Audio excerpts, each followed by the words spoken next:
Talent awakening, draconic overlord of the apocalypse. अध्याय 16। एक एकल छापे की शुरुआत। अचानक दमनकारी ऊर्जा की एक लहर हवा में लहराने लगी, जिससे भूतों की रीढ़ में ठंडक दौड़ गई। एक एक करके उनके सिर इस अशांत परिवर्तन के स्रोत की ओर मुड़ गए। वह स्थान जहां एलिस्टर लेटा था, पहले निश्चल, उसके खून से लथपथ और चोटिल शरीर से भाप उठने लगी, जो गुफा की ठंडी नम हवा में वाष्पित होते हुए धीरे धीरे फुफकार रही थी। भूत झिझक रहे थे, उन्हें यकीन नहीं था कि इसका क्या मतलब है, लेकिन एक बात थी जिसके बारे में उन्हें यकीन था। डर। उन्हें अचानक डर का एक जबरदस्त एहसास हुआ, उस पल के समान जब भूत राजा ने रक्त के गोले को बुलाने के लिए अपने भाइयों की बलि देकर अनुष्ठान किया था। हालांकि ये डर अलग था, जैसे घने कोहरे में फंस जाना और एक शक्तिशाली दुश्मन का सामना करना। वे जानते थे कि जीवित रहने के लिए उन्हें खुद का बचाव करना होगा, लेकिन वे सभी अनिश्चित महसूस कर रहे थे। क्या वे खुद का बचाव करने जैसा सरल काम भी कर सकते थे? ये जो भी था, इस अनिश्चितता ने उन्हें महसूस कराया कि एक उच्च संभावना थी, वे अचानक अपने अंत को पा सकते थे और वे इसे रोकने के लिए कुछ भी नहीं कर सकते थे। एलिस्टर की आंखें अचानक एक भयंकर चमकदार रोशनी के साथ खुलीं। उसने अपने दांत पीस लिए और धीरे धीरे खुद को ऊपर धकेल दिया, अपने अंगों में जलन को अनदेखा करते हुए। जैसे ही वह उठा, उसे नीचे दबाए हुए भारी चट्टानें और मलबा उसके शरीर से लुढ़क गया। उसके आसपास की आभा में परिवर्तन किसी का ध्यान नहीं गया। उसके व्यवहार में बदलाव और उससे निकलने वाली शक्ति के उछाल को महसूस करते हुए भूतों ने अनैच्छिक रूप से पीछे की ओर कदम बढ़ाए। उनका पिछला आत्मविश्वास बेचैनी में बदल गया। एलिस्टर के दिमाग में सिस्टम की आवाज़ गूंज उठी। डिंग, नया कौशल पता चला। कौशल ड्रैकोनिक रेज LVL1। योजक चिन्ह योजक चिन्ह योजक चिन्ह। विवरण। एक अधिपति कभी भी युद्ध की गर्मी में नहीं गिरेगा, खासकर वह जो सभी ड्रैगन पर शासन करता है। एक महान मिशन के साथ एक अदम्य संरक्षक के अवतार के रूप में आपका गौरव और आप जो बचाना चाहते हैं, दोनों ही दांव पर हैं। ऐसे में आप हार नहीं सकते। एक अधिपति का क्रोध उन लोगों का सामना करते समय भड़क उठता है जो उसकी आकांक्षाओं के मार्ग में बाधा डालने की हिम्मत करते हैं। एक अधिपति का क्रोध सर्वव्यापी होता है और जो लोग इसे झेलते हैं उन्हें बख्शा नहीं जाएगा। आगे बढ़ो और ज्ञान दो, एक अधिपति के साथ खिलवाड़ नहीं किया जा सकता। प्रभाव। सशक्त शरीर, आपके सभी आंकड़े 50% तक बढ़ जाएंगे, जो आपके ड्रैकोनिक वंश की कच्ची शक्ति को प्रसारित करेगा। दृढ़ रक्षा, आने वाली क्षति 20% तक कम हो जाती है, जो ड्रैगन के तराजू की प्रकृति को दर्शाती है। अधिपति का रोष, प्रत्येक सफल हिट आपकी हमले की गति और महत्वपूर्ण हिट की संभावना को 10% तक बढ़ा देता है, जो 10 गुना तक बढ़ जाता है। प्रत्येक प्रहार के साथ आपके क्रोध को तीव्र करता है। अजेय बल, जब ड्रैकोनिक क्रोध सक्रिय होता है तो आप स्तब्धता और जहर और शाप सहित अन्य अक्षम करने वाले प्रभावों से प्रतिरक्षित होते हैं। भय, 50 मीटर के दायरे में दुश्मनों की हमले की गति और क्षति उत्पादन में 20% की कमी होती है। खिलाड़ी की उपस्थिति उसके सामने खड़े सभी लोगों को कांपने पर मजबूर कर देती है, भले ही वे खिलाड़ी से अधिक शक्तिशाली हो या कमजोर। योजक चिन्ह योजक चिन्ह योजक चिन्ह। कौशल द्वार। द्वार 1 उद्भव लॉक। द्वार 2 ड्रैकोनिक बॉडी लॉक। द्वार 3 नया कानून लॉक। द्वार 4 ये सब समाप्त होने को है लॉक। खिलाड़ी के लिए सूचना, इस कौशल का अत्यधिक उपयोग खिलाड़ी को पागल कर सकता है। एलिस्टर के सामने अचानक पीली खिड़की के अलावा नीली प्रतिभा खिड़की दिखाई दी। आंकड़ों में असामान्य वृद्धि का पता चला। कुल मिलाकर युद्ध शक्ति तेजी से बढ़ रही है। शक्ति 105, चपलता 127.5, बुद्धि 142.5, धीरज 90, भाग्य 120, बुलाने की शक्ति 150, मन 1800। कुल मिलाकर युद्ध शक्ति 2535 रैंक डी। एलिस्टर की आंखें तीव्र चमक से जल उठीं, उसका श्वेतपटल अब काला पड़ गया और उसकी पुतली पिघले हुए सोने की तरह चमकने लगी। वह अपनी नसों में शक्ति का प्रवाह महसूस कर सकता था, शक्ति और क्रोध की एक आग जिसने उसकी थकावट और दर्द को जला दिया। हालांकि उसने सिस्टम विंडो को अपने सामने आते देखा, लेकिन उसने उन्हें बस एक तरफ धकेल दिया ताकि वह हाथ में मौजूद छापे पर ध्यान केंद्रित कर सके। उसने अपनी मुट्ठियां भींच लीं, अपने शरीर में कच्ची ऊर्जा का प्रवाह महसूस किया, अपनी इंद्रियों को बढ़ाया और अपनी सजगता को बढ़ाया। उसकी मांसपेशियां ताकत से उभरी हुई थीं और उसके गले से एक धीमी गड़गड़ाहट निकली जो गुफा में गूंज रही थी। उसके सबसे करीब के भूत पीछे हट गए, उनकी आंखें भय से चौड़ी हो गईं। इस बदले हुए इंसान के प्रति उनका सहज भय उनके खून की भूख से ज्यादा था। यहां तक कि विशालकाय भूत चैंपियन भी हिचकिचाया, उसकी आंखें अपने हथियार और उसके सामने बढ़ते खतरे के बीच घबराहट से घूम रही थीं। क्या हुआ? एलिस्टर की आवाज़ गहरी थी, जिसमें कुछ ऐसा था जिसने उन सभी को भयभीत कर दिया। थोड़ी सी गर्मी से डर गए। उसने चारों ओर देखा, उसकी तीखी नज़र दृश्य को देख रही थी। एरिक और जेरिक बेहोश पड़े थे, उनके शरीर खून से लथपथ और गतिहीन थे। लीला अभी भी होश में थी, लेकिन मुश्किल से। वह जमीन पर घुटनों के बल बैठी थी, एक हाथ उसके बाजू पर गहरे घाव पर दबा हुआ था, उसका चेहरा पीला और तनावग्रस्त था। लीला, एलिस्टर ने पुकारा। धैर्य रखो। उसने ऊपर देखा, उसे खड़े देखकर उसकी आंखें चौड़ी हो गईं। एलिस्टर। उसने अपना ध्यान वापस भूतों की ओर मोड़ने से पहले उसे सिर हिलाया। वे फिर से करीब आ रहे थे, उनकी आंखें भय और क्रोध से भरी हुई थीं। एलिस्टर जानता था कि उसके साधारण हमले पर्याप्त नहीं होंगे। ये जीव बहुत तेजी से पुनर्जीवित हो रहे थे, उनके घाव लगभग तुरंत ही एक साथ जुड़ रहे थे। उनका मूल, एलिस्टर ने सोचा, उसका दिमाग क्रूर क्रोध से तेज हो गया था। मुझे उनका मूल नष्ट करना होगा। अचानक तेजी से वह निकटतम भूत पर झपटा, उसकी हरकतें धुंधली थीं। उसने प्राणी को उसके गले से पकड़ लिया, उसे जमीन से उठा लिया। भूत ने संघर्ष किया, उसके पंजे उसकी बांह पर खरोंच रहे थे, लेकिन एलिस्टर ने हिम्मत नहीं हारी। उसने अपना दूसरा हाथ उसकी छाती में डाला, मांस और हड्डियों के घिनौने निचोड़ को महसूस किया।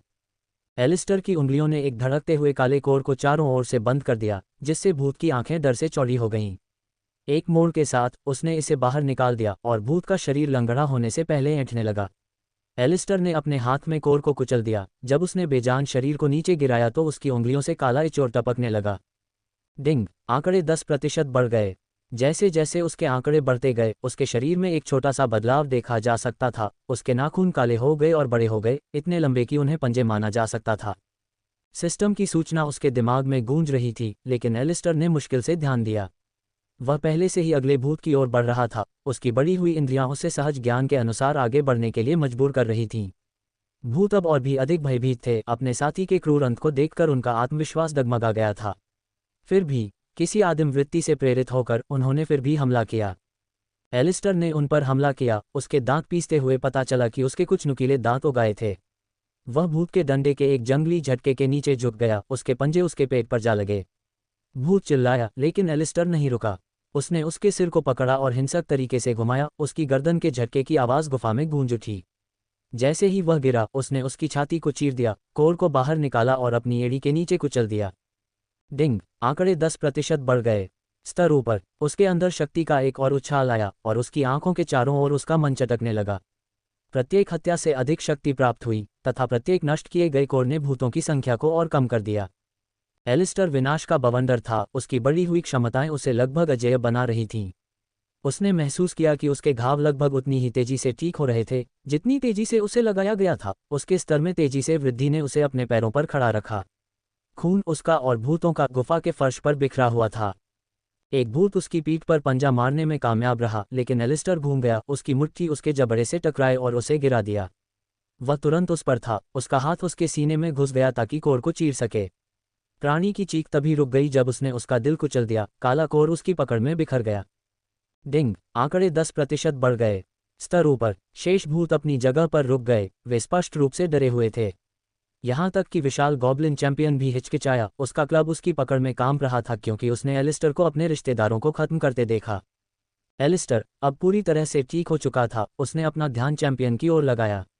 तुम्हारी बारी, उसने गुर्राते हुए कहा, उसकी आवाज़ में एक खतरनाक आभा थी।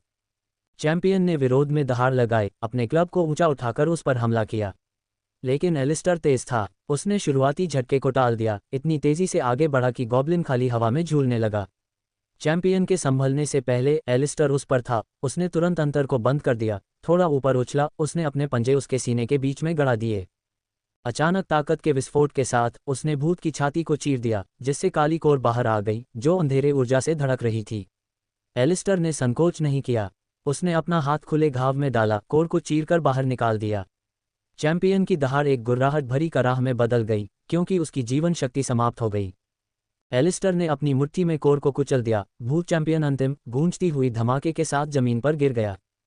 डिंग, आंकड़े 10% बढ़ गए। स्तर ऊपर, स्तर ऊपर, स्तर ऊपर। उसकी खोपड़ी पर छोटे, मुश्किल से दिखाई देने वाले सींग उभरने लगे। जैसे जैसे उसका शरीर ठीक हो रहा था, कालकोठरी में तापमान बढ़ रहा था। वह भाप छोड़ रहा था, उसकी आंखों के चारों ओर उसका मन चटक रहा था। बड़े भूत के गिरने को देखकर बचे हुए भूतों ने अपनी पंक्तियां तोड़ दी और भाग गए। उनके आतंक ने जीत के किसी भी विचार को दबा दिया। एलिस्टर ने उनका सामना किया, उसकी चमकती पीली आंखें उनकी आत्माओं को चीरती हुई लग रही थीं। जब उसने कहा, चलो, मैं ये सारा दिन कर सकता हूँ। समय बचा 33 मिनट 12 सेकंड। अध्याय 17, जब राक्षस भागते हैं, बोनस अध्याय। आखिरकार कालकोठरी को ग्रेड क्यों दिए गए? जाहिर है यह उन पर छापा मारने की कठिनाई के कारण था, इलाके, राक्षसों और अंतिम बॉस की प्रकृति को ध्यान में रखते हुए। एक कालकोठरी का ग्रेड वास्तव में दर्शाता है कि छापा मारना कितना चुनौतीपूर्ण होगा। हालांकि ग्रेड निर्धारित करने में प्रमुख कारक हमेशा राक्षसों की ताकत और हमलावरों के लिए उनसे मुकाबला करना कितना मुश्किल रहा है। लेकिन क्या होगा अगर मुकाबला एक विकल्प नहीं था? क्या होगा अगर राक्षस वापस नहीं लड़े बल्कि अपनी जान बचाने के लिए बेताब होकर भागे जबकि हमलावर उन्हें मार डालें? उस स्थिति में वर्तमान ग्रेडिंग प्रणाली शायद ही आवश्यक होगी, क्योंकि हमलावरों को हताहतों की चिंता करने की आवश्यकता नहीं होगी, क्योंकि वे अनिवार्य रूप से जंगली हिरण के शिकार पर होंगे। तो सिद्धांत रूप में अगर राक्षस हमलावरों से लड़ने के बजाय उनसे भागते हैं तो सबसे कमजोर हमलावर भी अकेले कालकोठरी को पार करने में सक्षम होंगे, है ना?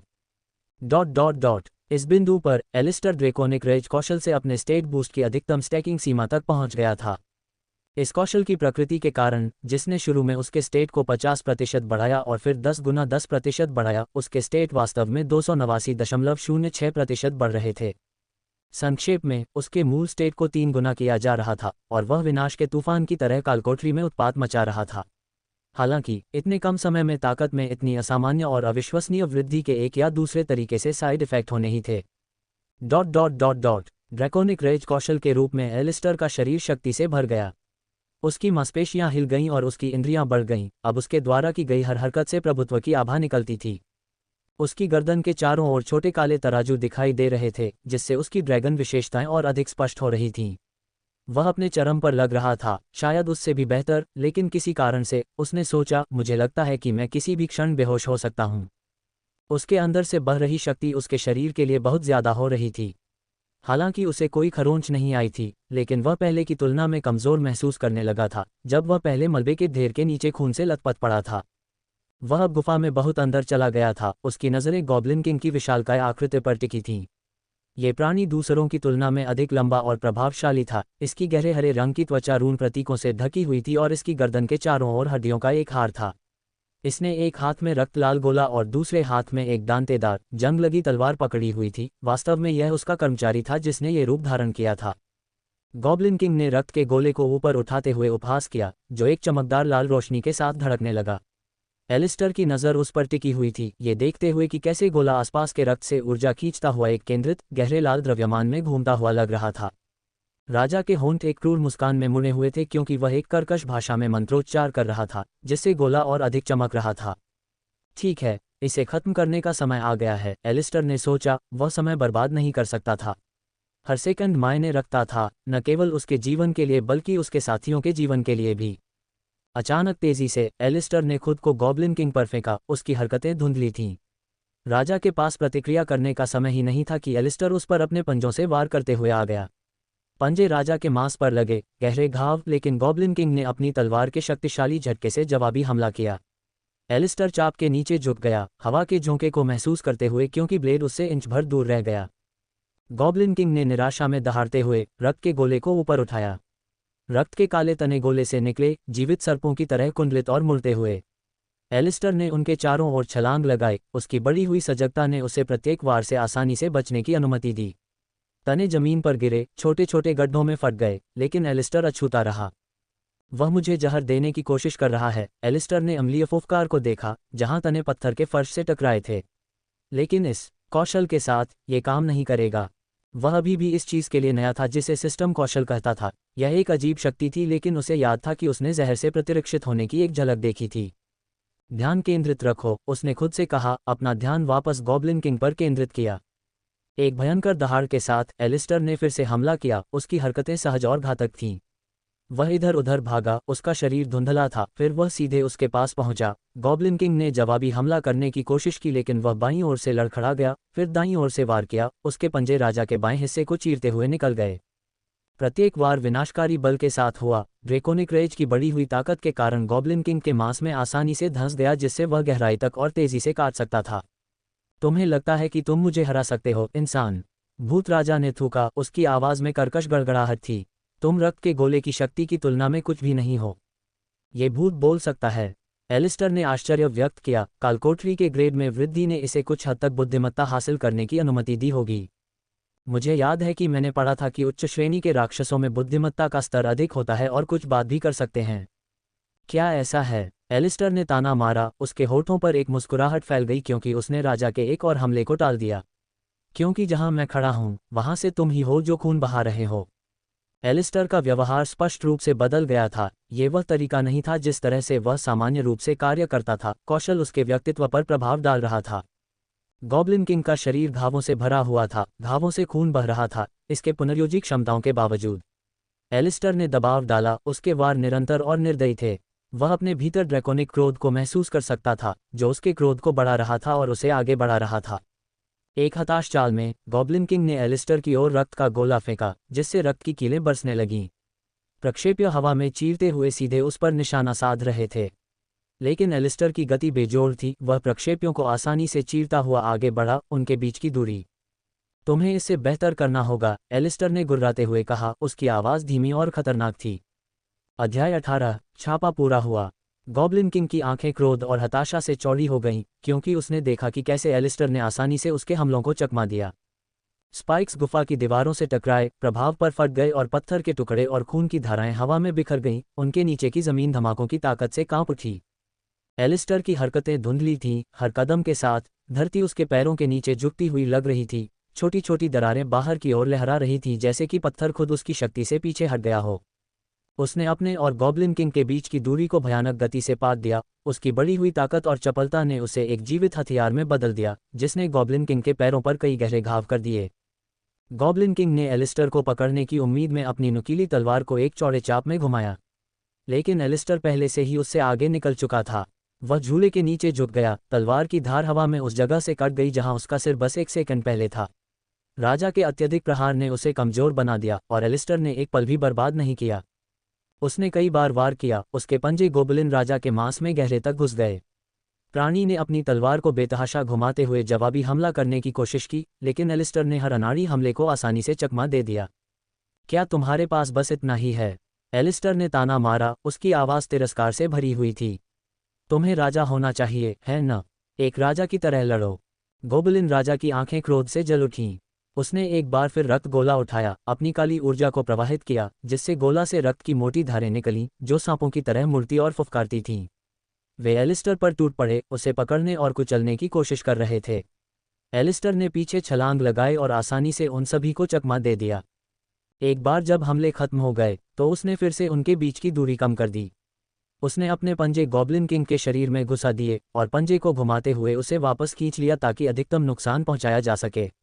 राजा दर्द से कराह उठा और एक घुटने पर गिर गया क्योंकि उसके घावों से खून बह रहा था। तुम हार मान चुके हो, एलिस्टर ने ठंडे स्वर में कहा। उसकी आंखें एक शिकारी की तरह चमक रही थीं। अब हार मान लो और मैं तुम्हें जल्दी मार सकता हूं। गॉब्लिन किंग ने हार मानने से इनकार करते हुए गुर्राहट की। उसने खून के गोले को कसकर पकड़ लिया। उसकी आंखें डर और गुस्से से चमक रही थीं। एलिस्टर देख सकता था कि प्राणी का दिमाग काम कर रहा था। खून बहने के बावजूद वह अपनी अगली चाल की योजना बना रहा था। एक बार फिर से लड़ने की चाहत में गॉब्लिन किंग ने एलिस्टर की ओर खून का गोला फेंका ताकि आखिरी बार हमला कर सके। लेकिन अचानक गॉब्लिन किंग ने एक तेज सीटी सुनी और अगले ही पल उसका हाथ जो गोला पकड़े हुए था कटकर अलग हो गया। वास्तव में एलिस्टर ने अपने पंजे वाले हाथ को बहुत तेजी से एक चौड़े ऊर्ध्वाधर चाप में घुमाया और तुरंत ही हाथ काट दिया। गोला जमीन पर गिर गया, लुढ़कता हुआ दूर चला गया, जबकि गॉब्लिन किंग ने उसके खून बहते हुए स्टंप को पकड़ रखा था। उसकी आंखें सदमे और दर्द से चौड़ी हो गई थीं।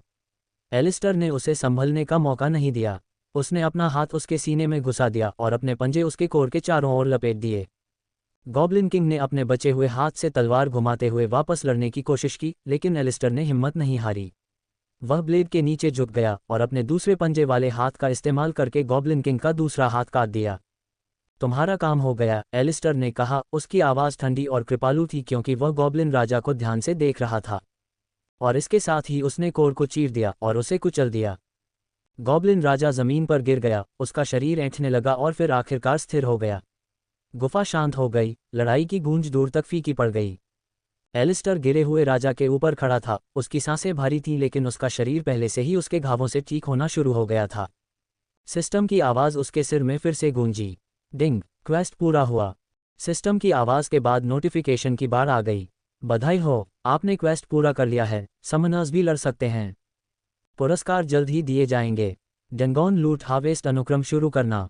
एलिस्टर इस नई अधिसूचना से चकित था, लेकिन उसके पास इसके बारे में पूछने का समय नहीं था।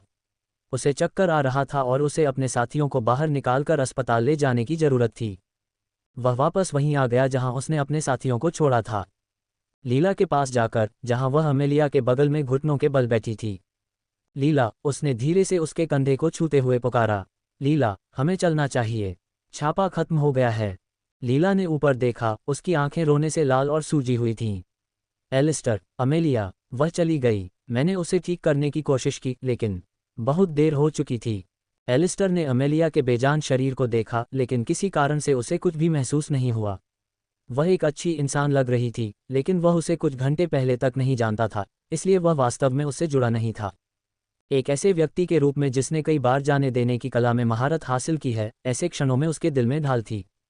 वह घुटनों के बल बैठ गया, अपनी उंगलियां उसकी गर्दन पर रखी, लेकिन कोई नब्ज नहीं महसूस हुई।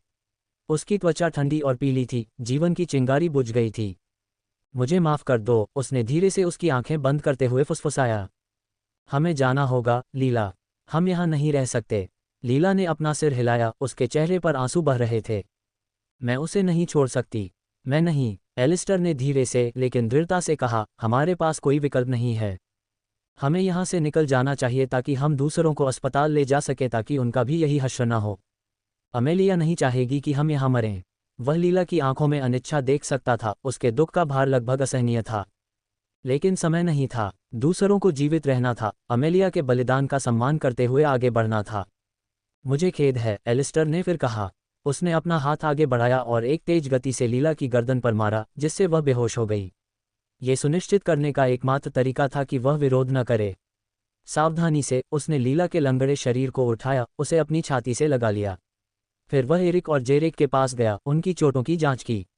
वे खून से लथपथ थे, लेकिन जीवित थे, उनकी सांसें स्थिर थीं, लेकिन उथली थीं। उसने उन्हें एक साथ इकट्ठा किया। ड्रैकोनिक रेज से उसकी बढ़ी हुई ताकत ने उसे तीनों को बिना गिरे ले जाने की अनुमति दी। जैसे जैसे वह गुफा से गुजरता गया, सिस्टम की आवाज़ उसके दिमाग में गूंजती रही, जो एकत्र किए गए पुरस्कारों और लूट का विवरण दे रही थी। लेकिन एलिस्टर के विचार कहीं और थे। उसने जो वादा किया था, उस वादे पर केंद्रित था जिसने उसे यहाँ तक पहुँचाया था। मैंने वादा किया था कि मैं तुम्हारे लिए एक इलाज ढूंढूंगा, मियू, उसने खुद को याद दिलाया। और मैं करूंगा, चाहे कुछ भी हो। अध्याय 19, असंभव करतब। जैसे जैसे कालकोठरी की दरार के बाहर कुछ मिनट बीतते गए, भीड़ में बेचैनी बढ़ती गई। गहरे लाल रंग की दरार अचानक चमकने लगी, फिर एक चमकदार सफ़ेद रंग में बदल गई। ये परिवर्तन एक व्यापक रूप से समझा जाने वाला संकेत था। कालकोठरी या तो सफलतापूर्वक साफ हो गई थी, या अंदर मौजूद सभी लोग मारे गए थे। भय और गंभीर जिज्ञासा से भरे चेहरे पर चिंता की लकीरें उभरी हुई थीं, और वे एक दूसरे को चिंतित नज़रों से देख रहे थे। अनिश्चितता की फुसफुसाहट जंगल की आग की तरह फैल गई। सफ़ेद रंग का मतलब है कि यह खत्म हो गया है। क्या आपको लगता है कि वे सभी? विक्टर, अपने शांत लेकिन प्रभावशाली व्यवहार के साथ सबसे आगे खड़ा था, उसने सीलिया के साथ एक नज़र का आदान प्रदान किया। उसकी हमेशा की तरह चंचल चमक को पल भर में गहन ध्यान की अभिव्यक्ति ने बदल दिया। विक्टर का हाथ उसकी तलवार की मूठ पर मडरा रहा था, किसी के भी कदम उठाने और कालकोठरी पर हमला करने के लिए तैयार। अब समय आ गया है कि कदम उठाया जाए और इसे खत्म किया जाए, विक्टर ने कहा। वह पोर्टल की ओर चलने लगा, उसकी सफ़ेद चमक उसकी गहरी आंखों की झलक दिखा रही थी।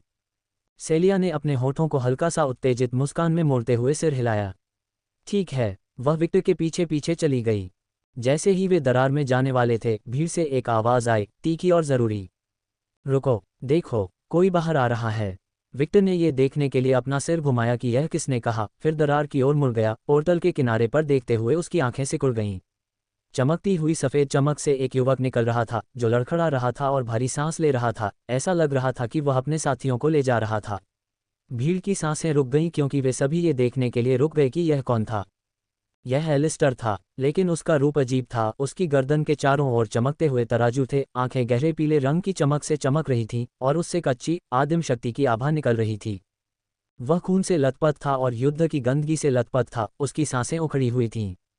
लगता है हमने जीत हासिल कर ली, एलिस्टर ने बड़बड़ाते हुए कहा। उसकी आवाज़ कर्कश थी और दर्शकों की बड़बड़ाहट के कारण मुश्किल से सुनाई दे रही थी।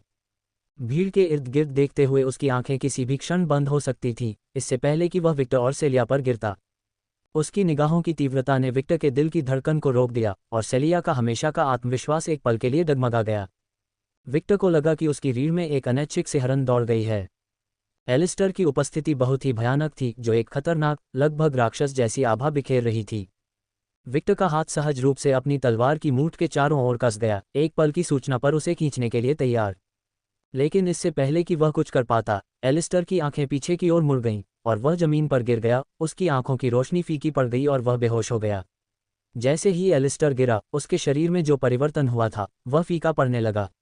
उसके तराजू पीछे हट गए, उसकी आंखों की ड्रैकोनिक चमक बुझ गई और उसका रूप एक साधारण इंसान जैसा हो गया। उसके बाद जो सन्नाटा था वह दमघोंटू था, लगभग उस पल जैसा जब सभी को पहली बार एहसास हुआ कि एक एफ रैंक की टीम ए रैंक की कालकोठरी में फंस गई है। क्या इन लोगों ने अभी अभी कालकोठरी को साफ किया है? आखिरकार सेलिया ने ही चुप्पी तोड़ी, उसकी आवाज़ ने सन्नाटे को चीर दिया। उसने हैरानी और प्रशंसा के भाव से पूछा। उसकी नज़र बेहोश एलिस्टर पर पड़ी और फिर वापस दरार पर। उसके शब्दों ने विक्टर को वास्तविकता में वापस ला दिया। उसने अपनी आंखें एलिस्टर से हटाईं और दरार की ओर देखा। उसे आश्चर्य हुआ, उसने देखा कि दरार बंद होने लगी है, इसकी सतह अपने आप में मुड़ रही है जब तक कि यह पूरी तरह से गायब नहीं हो जाती। ये निर्विवाद प्रमाण था कि कालकोठरी साफ हो गई थी। विक्टर ने एक लंबी सांस छोड़ी, उसके शरीर में तनाव थोड़ा कम हुआ। मुझे लगता है कि तुम सही हो, उसने कहा, उसकी आवाज़ में राहत और विस्मय दोनों थे। उसने अपनी तलवार म्यान में रखी और भीड़ को संबोधित करने के लिए मुड़ा। लेकिन अभी क्या हुआ था? विक्टर ने एलिस्टर को देखते हुए और फिर अपने कांपते हुए हाथ को जो उसकी तलवार के पवित्र भाग पर था, आश्चर्य से देखा। भीड़ में हड़कंप मच गया। एक एफ रैंक की टीम एक ए रैंक की डंगोन को साफ कर रही थी। यह विचित्र था, एक बच्चे की सोने की कहानी ऐसी किसी चीज़ से ज़्यादा विश्वसनीय होगी। फिर भी एक ही समय में वे सभी देख सकते थे कि यह स्पष्ट रूप से मामला था। क्या उन्होंने वास्तव में ऐसा किया? वे सिर्फ एक एफ रैंक टीम थे। ये कैसे संभव है? ऐसा तो सुनने में नहीं आया। मुझे तो पक्का लगा कि वे सभी मर चुके हैं। वे ज़्यादा नहीं दिखते, बस बच्चे हैं। वे कैसे बच पाए? कालकोठरी को साफ करना तो दूर की बात है। शायद उनके पास कोई गुप्त हथियार था, या शायद कालकोठरी में कोई गड़बड़ी थी। इतने सारे संदेह और अटकलें हवा में भर गईं। ऐसी उपलब्धि तार्किक रूप से असंभव लग रही थी, लेकिन जैसा कि हम सभी जानते हैं, मनुष्य इसे समझाने के लिए अपने स्वयं के तार्किक कारण का उपयोग करना चाहते थे। विक्टर और सेलिया एलिस्टर के बेहोश शरीर की ओर बढ़े, उनकी आंखें अभी भी जिज्ञासा और भ्रम से भरी हुई थीं कि अभी क्या हुआ था। विक्टर की गंभीर अभिव्यक्ति थोड़ी नर्म हो गई जब उसने उस युवक की ओर देखा जिसने सभी उम्मीदों को धता बता दिया था। हमें उसे और अन्य लोगों को तुरंत चिकित्सा सहायता दिलाने की आवश्यकता है, विक्टर ने कहा। उसकी आवाज़ दृढ़ थी लेकिन अब उसमें तत्परता थी। उन्होंने यहाँ कुछ असाधारण किया है, लेकिन वे अभी भी खतरे से बाहर नहीं हैं। सेलिया ने सिर हिलाया, भीड़ पर नज़र डालते ही उसका चंचल व्यवहार थोड़ा सा वापस आ गया। ऐसा लगता है कि हमें मुख्यालय में वापस आकर बताने के लिए काफ़ी कहानी होगी, उसने संकेत देते हुए कहा। उसकी मुस्कुराहट में हमेशा की शरारतें फिर से उभर आई हैं। इसके साथ ही विक्टर और सेलिया ने एलिस्टर और उसके साथियों की बरामदगी की तैयारी शुरू कर दी। उनके दिमाग में इस अप्रत्याशित और आश्चर्यजनक जीत के बाद अगले कदमों के बारे में पहले से ही विचार चल रहे थे। अध्याय 20, पकड़ में आना। बोनस अध्याय। एलिस्टर की आंखें खुली, खिड़की से आती हुई तीखी धूप उसके चेहरे पर चमक रही थी, जिससे उसकी आंखें सिकुड़ रही थीं। एंटीसेप्टिक की बांझ गंध उसके नथुनों में भर गई जब वह नर्म अस्पताल के बिस्तर पर लेटा हुआ था। उसे अपने पूरे शरीर में हल्का दर्द महसूस हुआ, लेकिन तत्काल खतरा टल गया था। मैं कहाँ हूँ? उसने सोचा, चमकीली रोशनी के सामने पलकें झपकाते हुए। कालकोठरी छापे की यादें ज्वार की तरह वापस आ गईं। उसके साथी गोबलिन किंग के साथ लड़ाई और ड्रैकोनिक रेज कौशल से शक्ति का जबरदस्त उछाल। उसे लीला, अमेलिया, एरिक और जेरिक याद आ गए। उनके चेहरे उसकी आंखों के सामने चमक रहे थे। उसने कमरे के चारों ओर देखा, बीपिंग मशीनों, उसकी बांह से जुड़ी आईवी ड्रिप और साफ सफ़ेद दीवारों को देखा। यह एक अस्पताल होना चाहिए, उसने खुद से कहा। उसके होठों से निकलते समय शब्द सूखे और कर्कश लग रहे थे। जैसे ही उसने बैठने की कोशिश की, अचानक ऊर्जा का एक झटका उसके अंदर से गुजरा और सिस्टम का इंटरफेस उसकी आंखों के सामने प्रकट हुआ। हवा में एक पारदर्शी पीली स्क्रीन मंडरा रही थी। खिलाड़ी के पास देखने के लिए कई सिस्टम नोटिफिकेशन हैं। पहला क्वेस्ट पूरा करने के लिए खिलाड़ी को बधाई। एलिस्टर ने शब्दों को सुनकर पलकें झपकाईं, उनका अर्थ समझ में आ गया। वह बच गया था। वे बाधाओं के बावजूद कालकोठरी से जिंदा बाहर निकल आए थे। ये दुर्भाग्यपूर्ण है, लेकिन नुकसान अपरिहार्य थे। वह भौंचक्का रह गया, क्योंकि अमेलिया की दुर्भाग्यपूर्ण मौत की याद उसकी आंखों के सामने घूम गई। बॉस रेड को अकेले करने की खिलाड़ी की उपलब्धि के सम्मान में खिलाड़ी को अतिरिक्त पुरस्कार दिए गए हैं। नोटिस: कालकोठरी से काटी गई सारी लूट व्यवस्थित कर दी गई है। कृपया विवरण के लिए अपनी इन्वेंट्री देखें। इन्वेंट्री। एलिस्टर ने अपने विचारों पर सवाल उठाया। जैसे ही उसने ऐसा किया, एक और पारदर्शी पीली खिड़की दिखाई दी जिसमें अनुभाग और छोटे बक्से थे जो उनमें आइटम रखे हुए लग रहे थे। 1. Goblin core SA rank. 2. Goblin height C rank. 3. Rusty daggers B rank. 4. Club B rank. 5. मैना क्रिस्टल विभिन्न रैंक C से A। 6. Blood ऑर्ब B rank. 7. Magic form changing wand B rank. अतिरिक्त पुरस्कार 8. Skill card blood manipulation D rank. 9. Skill card blood healing D rank. जब उसने सूची देखी तो एलिस्टर उत्साहित महसूस करने से खुद को रोक नहीं सका। ये वास्तव में कालकोठरी से लूटी गई सारी चीजें हैं। वह लाल ऑर्ब जिसे गॉब्लिन किंग पकड़े हुए था वह भी इसमें शामिल है। इन जैसी वस्तुओं के साथ मैं उन्हें बेच सकता हूं और ढेर सारे यूनियन पॉइंट प्राप्त कर सकता हूं। इससे मुझे यकीन है कि मैं समन उपकरण खरीद पाऊंगा और समनकर्ता के रूप में अपनी यात्रा शुरू कर पाऊंगा। अतिरिक्त पुरस्कार अधिक कौशल। अब जब मैं इसके बारे में सोचता हूं तो मुझे अपना पहला क्वेस्ट पूरा करने के बाद समन के लिए किसी तरह की हैंडबुक मिलनी चाहिए थी। दरवाजा खुलने की आवाज से उसके विचार बाधित हुए। एक नज़ अंदर आई। वह एलिस्टर को जागते हुए देखकर हैरान थी, लेकिन राहत महसूस कर रही थी। तुम जाग गए हो, उसने धीरे से उसके बिस्तर के पास जाकर कहा। तुम कैसा महसूस कर रहे हो? एलिस्टर ने अपना गला साफ किया, अपनी आवाज़ खोजने के लिए संघर्ष किया। थोड़ा दर्द हो रहा है, उसने जवाब दिया, उसकी आवाज़ कर्कश थी। लेकिन मुझे लगता है कि मैं ठीक हूँ। मुझे याद नहीं है कि कालकोठरी से निकलने के बाद मेरे शरीर पर कोई घाव था, इसलिए ये कमजोरी मेरे कौशल का साइड इफेक्ट हो सकती है। नज ने सिर हिलाया, उसके बगल में मशीनों पर रीडिंग की जांच की। तुम भाग्यशाली हो कि तुम जीवित हो, उसने गंभीर स्वर में कहा। तुम्हें और तुम्हारे दोस्तों को बेहोश करके लाया गया था। उन्होंने कहा कि तुमने ए रैंक कालकोठरी साफ कर ली है। ये काफ़ी बड़ी उपलब्धि है। एक रैंक F से लेकर इतने दूर तक। लगता है कि इससे लूट के ग्रेड का पता चलता है। एलिस्टर ने एक कमज़ोर मुस्कान दी, फिर भी सब कुछ समझ रहा था। हाँ, उसने बड़बड़ाते हुए कहा, उनकी उपलब्धि का भार उसके ऊपर आ गया। लगता है कि हमने किया। एलिस्टर थोड़ा सीधा होकर बैठ गया, उसकी थकी हुई आंखों में जिज्ञासा चमक रही थी। मैं कब से बाहर हूँ? नज ने ऊपर देखा, उसकी भौहें सिकुड़ी हुई थीं क्योंकि वह सही समय याद करने की कोशिश कर रही थी। देखता हूँ, आज 15 जून है, तो तुम 15 दिनों से बेहोश हो। 15 दिन, एलिस्टर ने चौंक कर दोहराया। उसे यकीन नहीं हो रहा था कि वह इतने दिनों से बेहोश था। उसके दिमाग में तुरंत अपनी टीम के बारे में विचार आया। मेरे साथियों का क्या वे ठीक हैं? नस के चेहरे पर नरमी आई। वे सभी अब ठीक हैं, उसने उसे आश्वस्त किया। वे तुम्हें लाए जाने के चौथे दिन के आसपास अस्पताल से चले गए। यूनियन का एक शीर्ष चिकित्सक उस क्षेत्र में था, इसलिए उनके घावों का जल्दी से इलाज किया गया। थोड़ा आराम करने के बाद वे जाने में सक्षम थे। एलिस्टर ने राहत की सांस ली, उसके होठों पर एक हल्की सी मुस्कान फैल गई। ये सुनकर अच्छा लगा, उसने बड़बड़ाते हुए कहा, वास्तव में खुश था कि उसकी टीम ठीक ठाक बाहर आ गई। और नज ने आगे कहा, उन्होंने तुम्हारे लिए कुछ उपहार छोड़े हैं। वह उसके बिस्तर के बगल में एक छोटी सी मेज पर पहुंची और मुलायम कपड़े में लिपटा एक साफ सुथरा बंडल उठाया। उसे देते हुए उसने कहा, मैं अब बाहर जाती हूं और तुम्हें उन्हें देखने के लिए कुछ समय देती हूं। एलिस्टर ने कृतज्ञतापूर्वक सिर हिलाते हुए बंडल लिया। धन्यवाद, उसने कहा, जब वह कमरे से बाहर जा रही थी। उसने कपड़े को सावधानी से खोला, जिसमें छोटी छोटी विचारशील वस्तुओं का एक संग्रह था। उच्च गुणवत्ता वाली चॉकलेट का एक डिब्बा, एक आकर्षक आधुनिक कलाई घड़ी और कई पत्र। मुझे बुरा लग रहा है कि वे लोग मेरे लिए सामान खरीद रहे हैं जबकि मैंने व्यावहारिक रूप से कालकोठरी को उसके सभी सामानों से साफ कर दिया है। खैर, जीतने वाले को लूट का माल मिलता है, जैसा कि वे कहते हैं।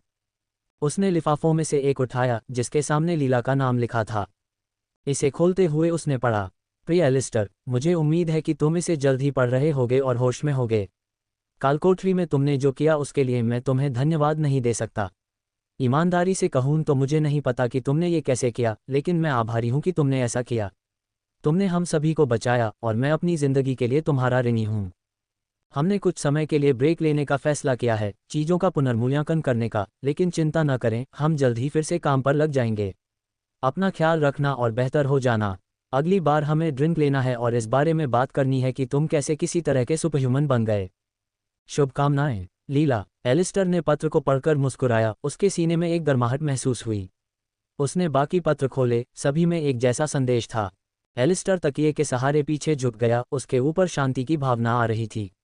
अराजकता और खतरे का सामना करने के बावजूद ये जानकर कि अंत में चीजें ठीक हो जाती हैं, उसे आराम मिला। फिर वह अपने चेहरे पर थोड़ी अधिक गंभीरता के साथ वापस बैठ गया। ठीक है सिस्टम, खोज से मेरे पुरस्कार कहाँ हैं?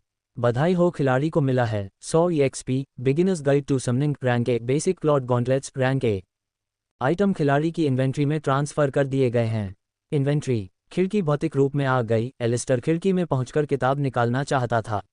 नोटिस खिलाड़ी जब तक यह इन्वेंट्री में रहता है तब तक खिलाड़ी सिस्टम इंटरफेस से गाइड देख सकता है। नोटिस खिलाड़ी ने अभी तक अपनी स्टेटस विंडो नहीं देखी है। नोटिस खिलाड़ी के पास असाइन न किए गए स्टेट पॉइंट भी हैं। नोटिस शर्तें पूरी हो गई हैं। खिलाड़ी अब अपना पहला ड्रैगन बुला सकता है। क्या खिलाड़ी अपना पहला समनिंग जारी रखना चाहेगा?